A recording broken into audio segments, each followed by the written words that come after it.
Evangelho verdadeiro não chegou no Brasil. Nós só tivemos autorização para começar a ter acesso à Bíblia Sagrada a partir do ano de 1850. Até 1850, a coroa portuguesa proibia a leitura e a posse de uma Bíblia no Brasil.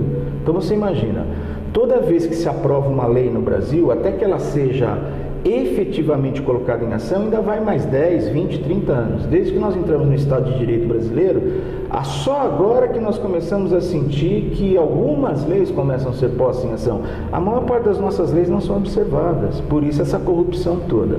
E como nós viemos de uma colonização reencarnacionista, antibíblica, que você pode fazer tudo o que você quiser aqui, porque um dia você vai morrer, vai voltar num outro tempo para você pagar os seus erros e vai se aperfeiçoar. Então a questão da impunidade é uma questão que está dentro das nossas raízes. Eu não preciso prestar conta para ninguém. Eu posso fazer tudo o que eu quiser de errado, porque eu não preciso prestar conta. Eu não vou ser punido por nada. Um dia eu vou morrer, vou voltar numa outra geração e vou melhorando até um dia que nós seremos um país bom. Isso é um outro sofisma, porque é tudo antibíblico. A Bíblia nunca disse para nós que nós vamos morrer e voltar numa outra encarnação. A Bíblia não diz isso para nós. Então, é uma questão cultural. O Evangelho foi ensinado errado nesse país. E o Evangelho que foi ensinado nesse país é um Evangelho, e a palavra Evangelho não é religião. A palavra verdadeiro Evangelho é a boa notícia. A boa notícia é que existe um Criador, nós somos obra das suas mãos, e que Deus quer se relacionar conosco e nos ensinar como viver uma vida feliz. Mas essa boa notícia foi muito mal trazida para o Brasil, porque ela foi trazida dentro de um sincretismo religioso que o imperador Constantino, no ano 313, fez o desserviço do reino de Deus, de trazer uma globalização das religiões. Se você voltar na história, você vai ver isso, que no tempo do imperador Constantino, para que ele pudesse manter o poder do Império Romano, que já estava em decadência, funcionando, ele precisou juntar todo o sistema pagão com o sistema religioso para poder ter uma base espiritual dentro desse sincretismo, para poder dar sustentação para ele manter no poder. O que ele acabou criando? Ele acabou criando um sistema religioso com o nome cristão, mas que é, na verdade, uma globalização do sistema pagão com o sistema cristão. É esse tipo de cristianismo misturado com satanismo que chegou ao Brasil. E não sou eu que digo isso, é o Gilberto Freire, um dos maiores antropólogos que nós temos no Brasil. Nos seus livros ele diz isso. Então a nossa questão também é uma questão cultural e de colonização. Nós fomos colonizados por povos que não conheceram o verdadeiro Evangelho.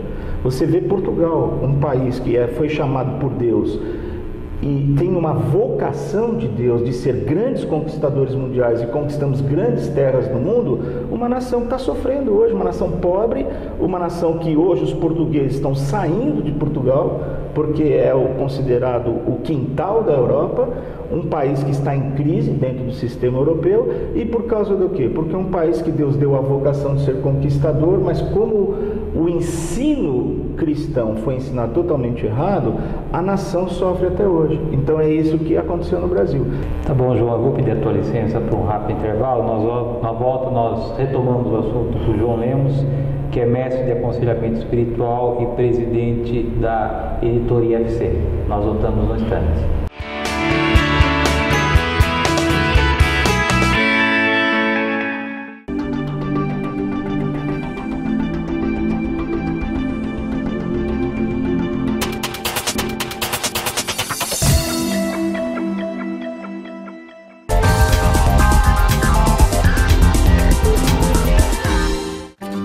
Quanto vale um sorriso?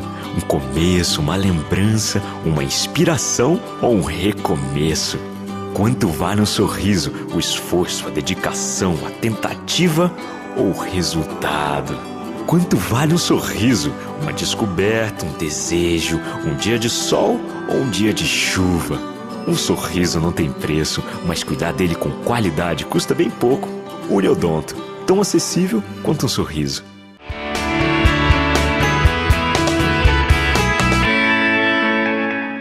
Voltamos. Estamos recebendo hoje no programa Tempo de Reflexão o João Lemos, que é mestre de aconselhamento espiritual e presidente da IFC Editora.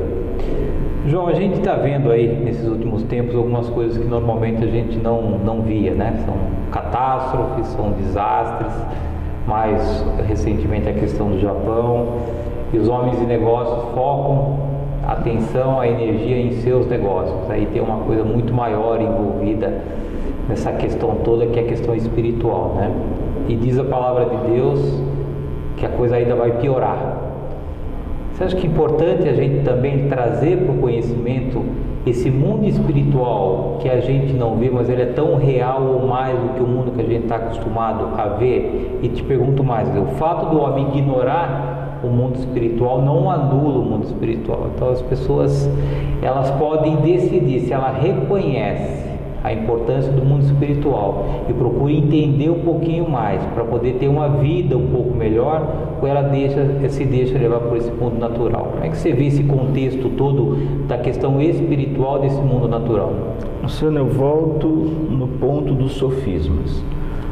Deus deixou para nós algumas orientações na sua palavra. Ele diz que o homem prefere trabalhar em cima de sofismas do que trabalhar em cima de verdadeiras afirmações de Deus. Então eu vejo assim, o mundo hoje, ele vive uma grande mentira no sentido espiritual. Como o sistema não pode impedir os homens de buscar relacionamentos espirituais, porque nós somos seres espirituais. Então nós temos necessidade dentro de nós, até por natureza, de buscar alguma coisa espiritual. Eu digo que quando você pega um bebê recém-nascido e você coloca no seio de sua mãe e ele começa automaticamente a mamar, ele não fez nenhum curso de mestrado nem de doutorado de mamar. Aquilo é uma coisa natural que está dentro dele mesmo. Então eu falo, existem coisas dentro da criação humana que Deus já colocou dentro de nós, e uma delas é, da mesma forma que no mundo natural ninguém precisa ensinar a gente a mamar no seio de nossa mãe, nós já vamos direto lá, nós também temos sede das coisas espirituais, porque Deus é um ser espiritual. Então o homem, por natureza, ele tem necessidades espirituais, e se ele não satisfizer essas necessidades corretamente, ele sempre vai ser um homem frustrado espiritualmente. A questão é que a palavra de Deus diz, se você é uma pessoa frustrada espiritualmente, você também vai ser frustrado emocionalmente. E se você for uma pessoa frustrada emocionalmente, você também vai ser frustrado fisicamente. Então você nunca vai ser um homem completo. O que a humanidade faz para se completar? Busca refúgio em alguma coisa. Uns buscam dinheiro, outros buscam fama, outros buscam poder, outros buscam em satisfazer desejos pessoais da sua carne. Então, para tentar suprir essa necessidade correta espiritual. E o mundo oferece uma série de opções espirituais, dizendo que é por aquele caminho que as pessoas serão felizes. Então se criou um outro sofisma muito grande, que todos os caminhos espirituais vão levar a Deus. Isso nunca foi verdade, porque o mundo bíblico, o mundo divino, ele é dicotômico. Isso quer dizer o quê? Para Deus, ou é um lado ou é o outro lado. Deus não tem uma terceira opção. Dentro do projeto da criação de Deus, o mundo é dicotômico. E quem estuda ciências, quem entra em contato mais a descobrir, pesquisadores com as coisas da natureza, sabe que o mundo é dicotômico. Então, para Deus, ou a gente vai realmente buscar as coisas espirituais certas, ou a gente vai se envolver com coisas espirituais erradas. Porque nós não podemos brincar de conto de fadas que só existem coisas boas no universo. Nós sabemos que não, nós sabemos que existem uma série de anjos malignos decaídos por causa de uma rebelião angelical, e nós sabemos que o mundo maligno está em funcionamento. A maior prova é como a igreja de Satanás hoje prospera no mundo inteiro e está crescendo. Quantas pessoas sendo hoje imoladas e sacrificadas para ídolos. Então nós sabemos que o mundo espiritual é real. O que o sistema do mundo está fazendo? Está tentando enganar as pessoas, criando uma série de métodos espirituais para que as pessoas se sintam bem. Então eu falo que, volto dizendo aquilo antes do intervalo, é uma droga, é como uma droga. Você usa uma droga, você sente prazer na droga, ela te traz uma certa sensação de bem-estar. O problema é que toda droga, ela não pode permanecer você nessa posição, ela vai acabar o efeito dela. Acabando o efeito, você entra na depressão. Você entra na depressão, você tem que se defrontar com o mundo real outro dia cedo.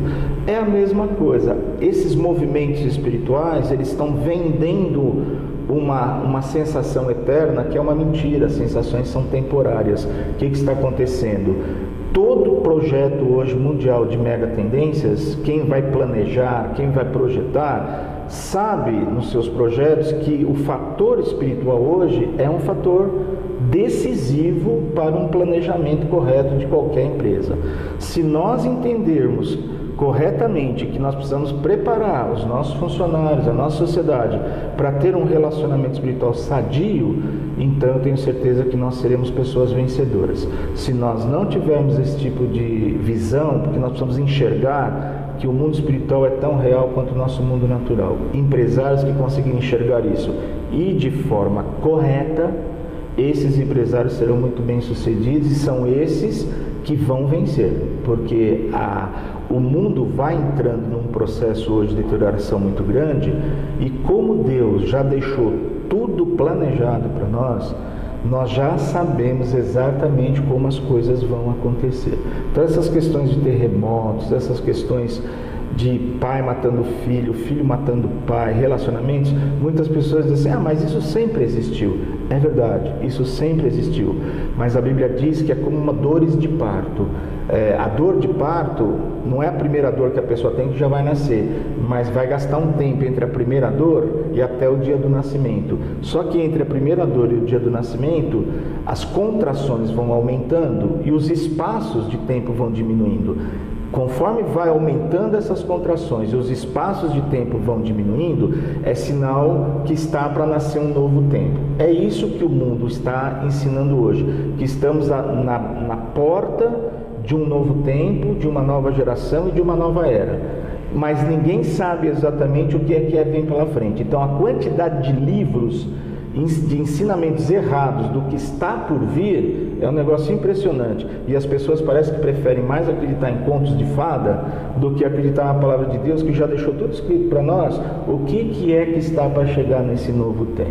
Então o tempo de reflexão, eu creio que vai ser um programa de utilidade pública, para que nós possamos alertar as pessoas sobre uma reflexão correta e verdadeira sobre o mundo espiritual e os próximos dias que virão.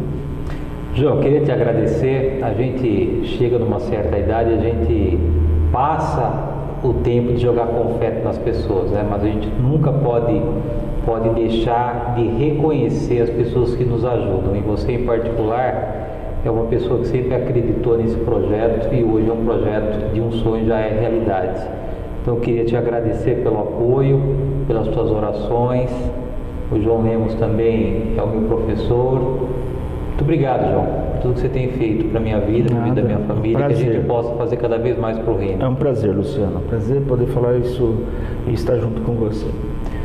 Eu agradeço a audiência dos nossos telespectadores, desejando que o tempo de reflexão seja um tempo para que a gente possa olhar para as nossas vidas, tomar decisões importantes para que a gente possa ter um relacionamento mais próximo com Deus.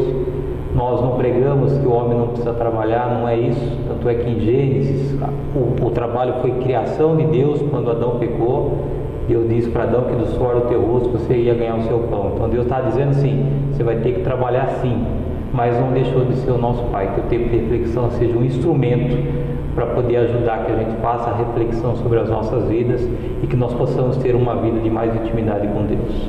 Muito obrigado pelo prestígio e espero vocês na próxima semana. Que Deus abençoe a todos.